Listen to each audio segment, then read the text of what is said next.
Hello, welcome to JupiterAudiobooks.com. I hope you enjoy this audio.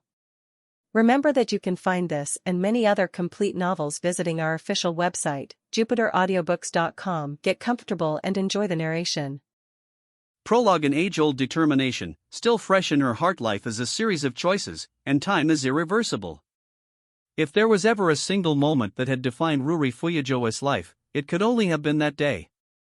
That day 7 years ago. The young Ruri had been seated before the head of the Fuyajo clan in the family mansion. She was surrounded by a group of masked girls, and her mother was behind her. It was such a strange space. Yet Ruri neither felt uneasy nor found it to be in any way out of the ordinary. She merely focused on looking straight ahead toward the far end of the room. Why? Because the flame of determination had been kindled inside her. Do you mean it? A quiet voice echoed from behind a bamboo blind that shielded the elevated platform at the end of the room. Yes, Ruri answered calmly as she held her gaze firm. I will become a mage strong enough to beat anyone. A mage with the power to defeat any annihilation factor. At this declaration, the girls seated around her began to giggle. Well, that response wasn't entirely unreasonable. After all, this was coming from someone who couldn't even manifest her first substantiation. The girl's reaction was entirely natural. Quiet. But the voice sounding from behind the bamboo blind quickly silenced them. Ruri. A mage's power lies in the strength of their heart. Are you truly prepared? Yes, she answered without the slightest hesitation. So long as enemies seek to ravage the world, I will defeat them. I'll be as strong as I need to be. So please. She paused, clenching her fists tightly. Please let my brother live a normal life. Chapter 1. Receiving a letter from the family head. A night storms the world was dyed in 5 colors.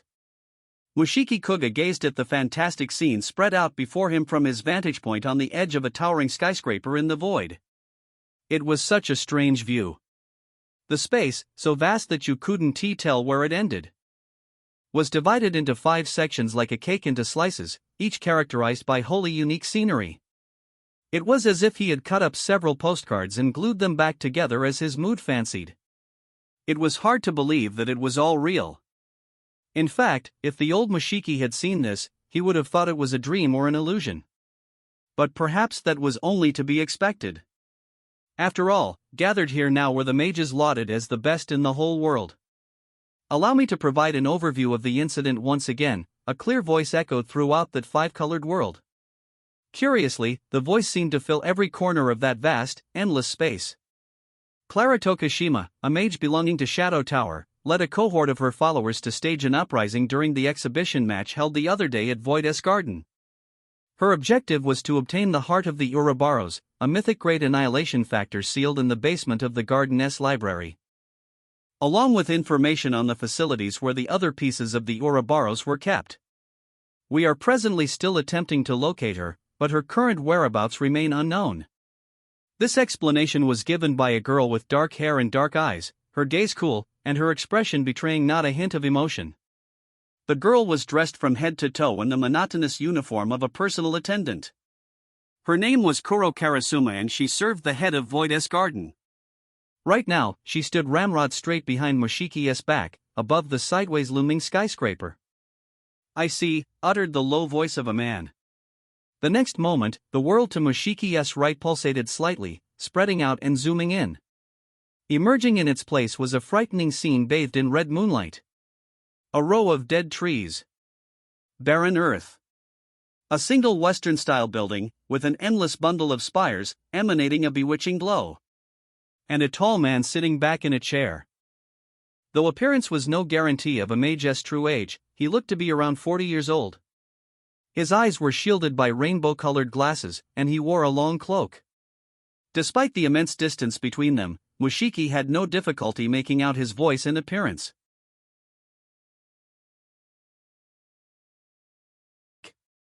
The Ouroboros. To think that sealed mythologia could have been resurrected infused with a human no less. Do you have a photograph of this Clara Tokishima? Yes, Kuro responded, moving the fingers of her right hand as though swiping on a giant tablet screen. Then, in the center of that huge space, an image filled the air. A young woman in a flashy outfit, with pink hair and multiple earrings and ear cuffs, posing and winking to the camera as if taking a selfie. Frankly speaking, that image was a far cry from the overall mood of this gathering. Couldn't you have found a different picture? Gurendo grumbled. There are others, Kuro said with a wave of her hand. The next moment, the huge image projected in the center of the world was replaced with another, then another. Clara in a peculiar outfit. Clara cosplaying as a maid. Clara's clothes being melted by a slime, the image a stone's throw away from having to be blurred out for decency's sake. Enough! Gurendo growled in resignation. In the end, the first image had indeed been the most mature. Anything else of note? Yes. Her influencer ability converts fame and attention into magical energy. In other words, the more people who know about her and who are aware of her exploits, the greater her power increases. What a headache. So even if we exercise caution, that will only boost her powers? That's right. However, Kuro paused for a moment, moving her hand once more and replacing the projected photograph with a short video clip. Hiya there. Are you having a crazy day, my Claramates? Right then. So I am thinking of running a little experiment today. Something called Are Immortals Really Incapable of Dying? The video continued, and the mage Clara Tokushima spoke to the audience amid the turmoil on display in a light-hearted manner, complete with exaggerated reactions and gestures. Watching her, Gurendo raised a quizzical eyebrow. What's this? A video, uploaded to the mage-exclusive video website MagiTube just a few hours ago, Kuro said, her eyes downcast. Right. Even with everything that had happened, despite her attack on the garden and her true identity coming to light, Clara continued to post new videos. Of course, we've asked the company responsible for managing the website to suspend her account, but it seems she keeps finding new ways to bypass our restrictions, either by creating new accounts or using those of her followers. It's a game of cat and mouse, I am afraid, Kuro explained. Gurendo rested a hand on his forehead as though battling a migraine. You retelling me that gambling upstart prankster is a mythic great annihilation factor? How rude, judging others by their appearance, sounded a flat electronic voice. The speaker's identity was soon revealed. Just as it had when Gurendo first spoke, the scenery warped, the space to Mushiki's left pulsating and expanding. Spreading out before him was a pixelated video game screen. In the center of that blinking, low-resolution landscape sat a man with somewhat gloomy eyes, hunched over on both knees.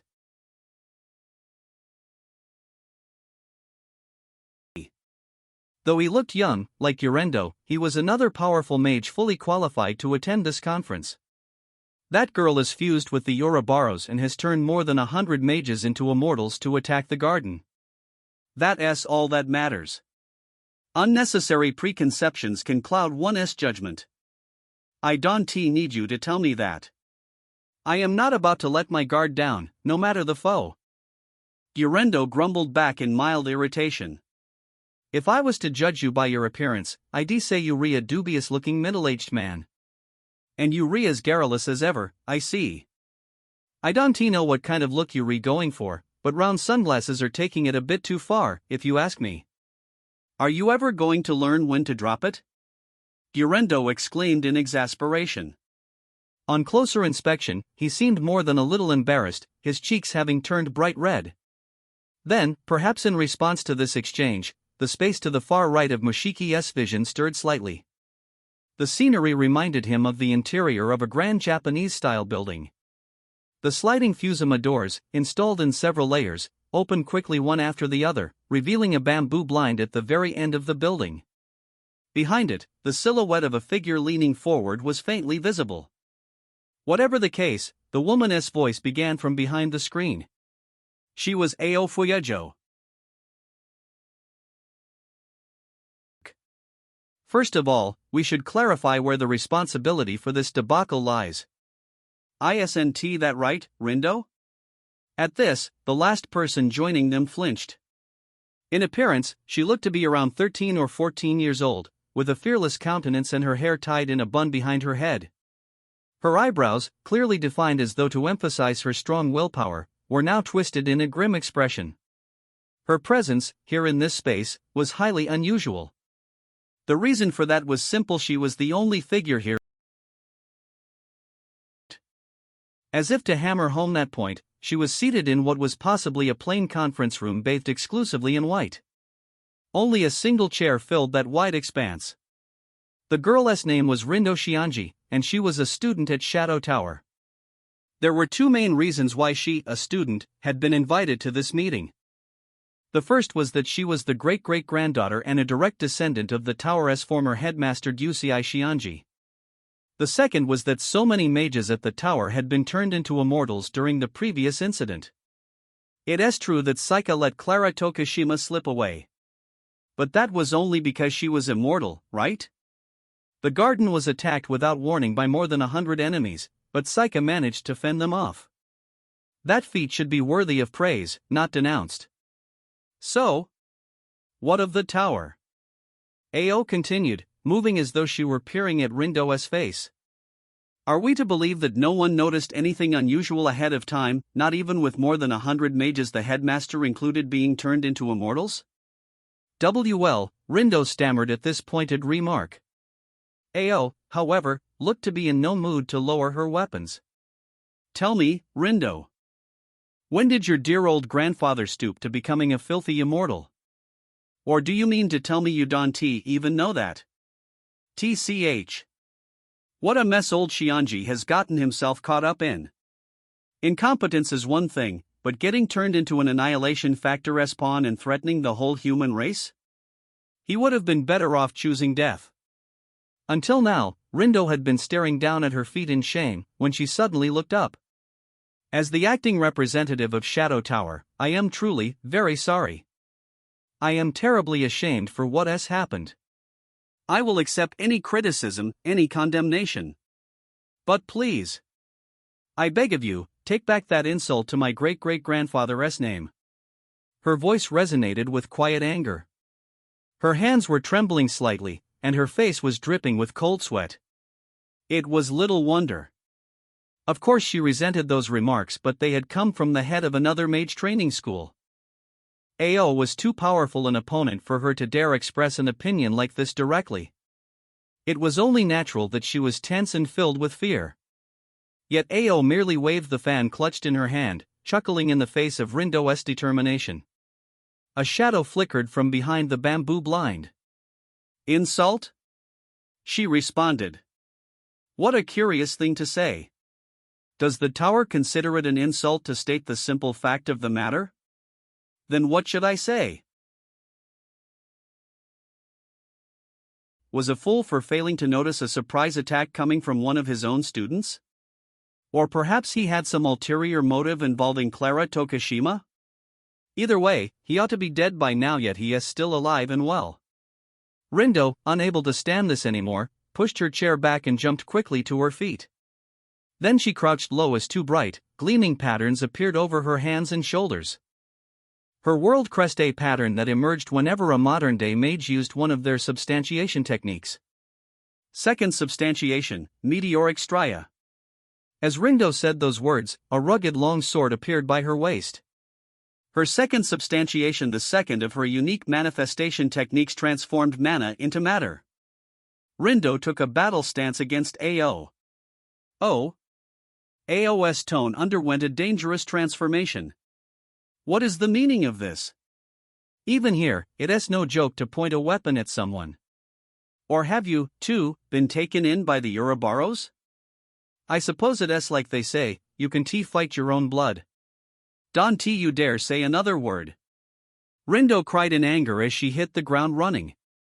She must have been using some kind of magic technique, as she sped toward Ao with the speed of a flying bullet.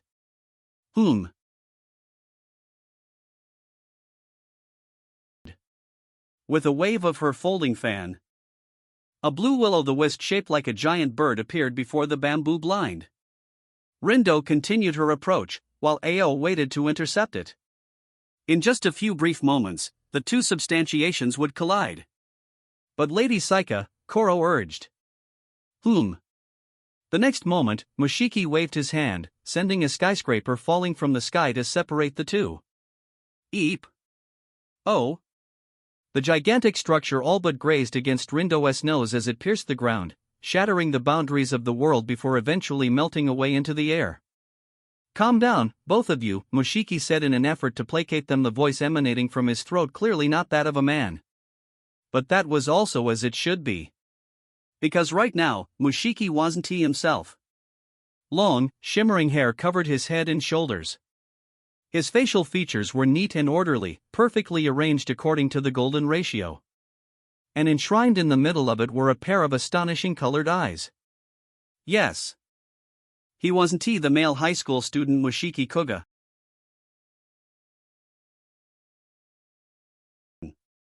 Rindo, Mushiki called out. Why yes. She replied in a weak voice. I understand how you feel, but isn't your enemy.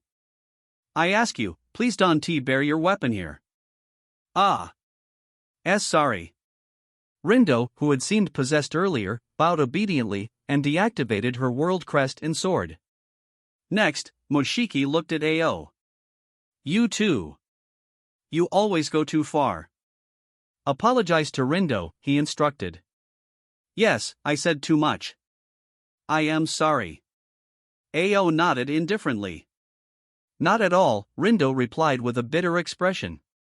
She still looked a little agitated, but she seemed to understand at least that her behavior had posed a serious problem. It was perhaps going too far to say that the matter was settled, but both Rindo and Ao seemed to have calmed down for the time being. Seriously, cut it out. Fellow mages quarreling now? What has to become of us? Gurendo interjected. Oh, it is fine, isn't it? So long as they only go at it here. I am kinda interested. I mean, a young mage challenging Ao Fuyajo? Are you kidding? Shikimori countered. Why you? If left unchecked, these two would no doubt start another argument, so Mushiki let out an audible cough to catch everyone's attention. In that case, let us discuss concrete countermeasures. The Ouroboros Clara Tokushima hybrid must be defeated. I'll need you all to lend me your strength. Close to 60 minutes later, the meeting came to an end. To be honest, there was a lot that Mushiki couldn't fully grasp, but he did his best to maintain a composed expression at all times. As they had both agreed earlier, whenever he had trouble answering a given question, he would give an exaggerated nod and turn the discussion over to Koro. He had been at the garden for only a short period of time, so he couldn't be expected to respond perfectly to every question. His principal responsibility here was to appeal to the heads of the other schools and convince them that Saika was alive and well. That's about everything. Thank you all again, everyone, Mushiki said at last, looking at the others now that the discussions were concluded. That was a de facto declaration of adjournment, and the heads of the other schools responded in tacit understanding. I'll be off, then. Hopefully next time it will be about a more peaceful matter, Gurendo said with a snap of his fingers, and with that, both he and the red space that he was inhabiting disappeared like a rising mist, leaving only a view of a simple conference room. Me too. Send me the details later, MK? Next was Shikimori, his electronic voice blending into static that soon consumed his image. Oh. Rindo watched in awe before noticing Mushiki's gaze and jumping back in fright. I'll excuse myself, too. Thank you for taking the time to join us. Not at all. I am sorry for causing such a scene, Rindo said with an apologetic look. Then, glancing back and forth at the spaces that Gurendo and Shikimori had been occupying until just a moment earlier, she asked, sorry. Is it okay if I leave normally? Of course. Mushiki nodded in response to this awkward question. Perhaps she thought she had to make some dramatic exit, too? Her consternation was cute to watch, and Mushiki could feel his face relaxing into a smile, but he fought to hold it back. If he laughed here, no doubt he would leave her feeling even more self-conscious. Goodbye then, Rindo said with a humbled bow before awkwardly turning to leave. But then, as if suddenly struck by a question, she stopped, glancing back at him. Is my grandfather Gusei Shionji, is he still alive? Yes. In his current state, he won't die even if you kill him. It was Kuro who answered. The remark could have been taken as a joke or sarcasm, but there was no hint of levity in her voice. It was, ultimately, just a simple statement of fact. At this, Rindo gave an uneasy frown. I know this is a lot to ask, but might I be permitted to see if you just want to see him? I wouldn't recommend it. Especially if you want to maintain your respect for the man he once was. Rindo clenched her teeth and turned to face Mushiki. I'll do my best, for what little it's worth. I'll stop the Yorubaros. I'll stop Clara Tokushima, she said as if to affirm her resolve. Then, with one last glare at Ao, she offered Mushiki a deep bow and made her exit, disappearing into thin air. And so there was only one figure left, Ao Fuyajo, who was watching from behind her bamboo blind. Ah, youth, she said with a wave of her fan. Vivacious anger when faced with the absurdities of the world. Now that's a feeling I haven't felt in a long time. No. Maybe I should say I've grown accustomed to them. I envy her a little. Envy? You don't sound jealous, Mushiki admonished her with a dour look. Ao shrugged.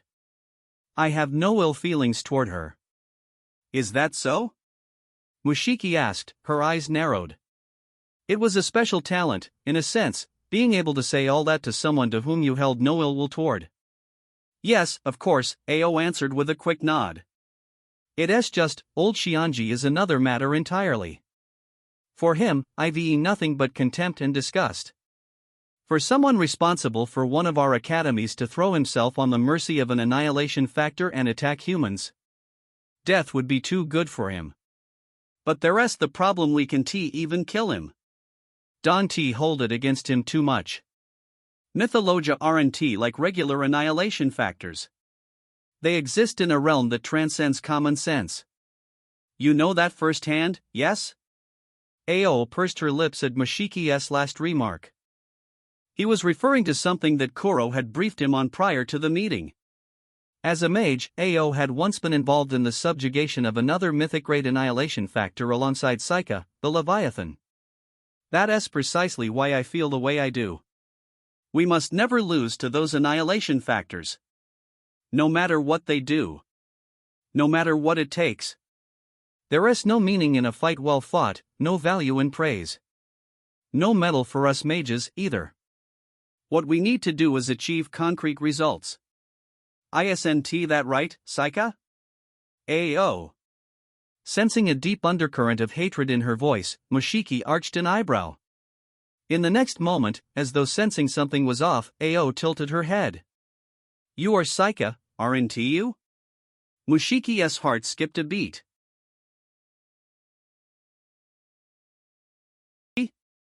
With an astonishing degree of concentration and his paranoid powers of observation, Mushiki had been doing his utmost to reproduce Saika's mannerisms and voice. That said, there was no such thing as perfection in this world, except for Saika's good looks, that is. Perhaps he had slipped up without even realizing it. Obscured behind her bamboo blind, Ao's face was unreadable. Mushiki glanced at Kuro, imploring her to help. Kuro, however, said nothing, and merely watched their exchange without betraying a single thought of her own. For a moment, he thought she had given up, but no. She was simply demonstrating with her body how the attendant Kuro Karasuma would respond in this situation. And so Mushiki pursed his lips. It seems that I've lost my sense of humor since we last saw each other. Or have I become so beautiful that you hardly recognize me? After a long moment, Ao let out a small sigh. Apologies. I said something strange. No, don't let it worry you. Mushiki spoke measuredly, doing his best not to betray the turmoil in his chest. I am glad we had a chance to talk again, Ao continued as she tried to collect herself. If not for this meeting, I would have given you a better welcome. Ah, yes. How about I invite you to tea next time? The best tea available, with cupcakes. Oh, I look forward to it. Let us make it a celebration after defeating the Ouroboros. Then, changing the topic, Ao asked, is Ruri well? That girl hardly ever writes to me. Mushiki felt his eyebrows almost twitch at the sound of that name. That was only natural. Ruri Fuyojo, the student in question, was his younger sister. Then again, it was perfectly natural that she would come up in any conversation with Ao. After all, they both shared the same surname. Much to Mushiki's surprise, the Fuyojos, his own maternal relatives, seemed to be a well-regarded and prestigious family in the magic world. In other words, Ao was a blood relative of both Ruri and himself, though he wasn't sure of the precise nature of their relationship. Oh, don't worry. She seems to be enjoying herself with every passing day. Her abilities are amazing, too. She is already an S-ranked mage. And I enjoy having her around. I see, Ao mumbled meaningfully. Then it is fine. Seeing how she half-forced herself into the garden, it wouldn't do if she didn't achieve results, she said, her face filled with deep emotion as she looked up at Mushiki. Yes, I truly am glad you made it in time. It is nothing. Ao hid her face behind her fan as though to brush aside Mushiki's remark. Then again, that was hardly necessary as her face was already hidden behind a bamboo blind. Well then, it is time I go, too. Ah. See you again soon. Yes. We can allow a mythic great annihilation factor to roam the streets. We bring it down. I'll do everything in my power. With those final words, the space around Ao disappeared, as though consumed by blue flames. Finally, only Mushiki and Kuro remained. Phew. A few seconds after realizing they were now alone, Mushiki let out a tired sigh. The tension built up inside him unraveling. At the same time, the horizontal skyscraper on which he was sitting vanished, the space around him returning to its original form. The two were in a bleak conference room awfully empty in appearance, no doubt on account of the sparse furniture and decoration. Well done, Kuro said appreciatively from behind him. Mushiki turned around and gave a forced smile. I hope it went all right. She seemed a little suspicious there at the end. Headmistress Fuyojo is always like that. Even while Lady Saika was still in her prime, she would often say suggestive insinuations and throw barbs for no apparent reason. I see. Once more, Mushiki let out an awkward sigh. But still that's really bad for the heart. As he spoke, he recalled the scene that until a moment ago had stretched out before him, and he glanced down to scrutinize his right hand. A space divided into 5 colors. The dispute between Rindo and Ao. And Saika's towering skyscraper that had brought an end to it. From Mushiki's standpoint, that scene of carnage could very well have ended with someone dying. Even now, his heart was still racing. Kuro, however, was calm. Don't worry. As I explained earlier, no one was actually there. We asked them to stop because, yes, those two fighting would have certainly caused a problem, but even if it had come to bloodshed, they wouldn't have died. Right. Everything that Mushiki had just seen had been simply a projection wrought by magic. In other words, it was a magic-based remote conference. The room seemed to be designed through the application of a technique that changed the surrounding scenery in accordance with the individual accessing it. But part of our consciousness is still connected, right? Is that what you mean? Strong stimuli that would end up having a physical response?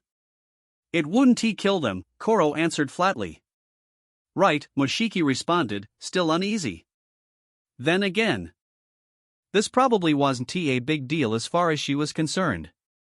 Now then, she continued, changing the subject. While our options are limited, our plan of action has been decided. For now, we must all do what we can. What we can. Yes. That means magic training in the meantime.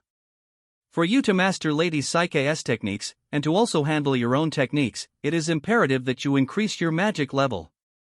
Even if Clara Tokushima is found, that knowledge won't do us much good if you cannot fight her properly. Kuro paused for a moment, glancing at her watch. Fortunately, the meeting ended ahead of schedule, so we have time to spare. If we leave now, we may be able to make it to your first class. Let us hurry along and get ready. Only the first half hour is uploaded to YouTube. The transcription was generated with Whisper and censored using Google AI to comply with the platform. This project is completely free at free.jupiteraudiobooks.com, where we upload complete projects and you can make free requests. If you prefer an ad-free experience, want to listen to exclusive novels, or need your requests processed much faster, visit our premium version at jupiteraudiobooks.com. Also, we have a PDF library at euronovels.bokuboi.com. We hope you enjoy it.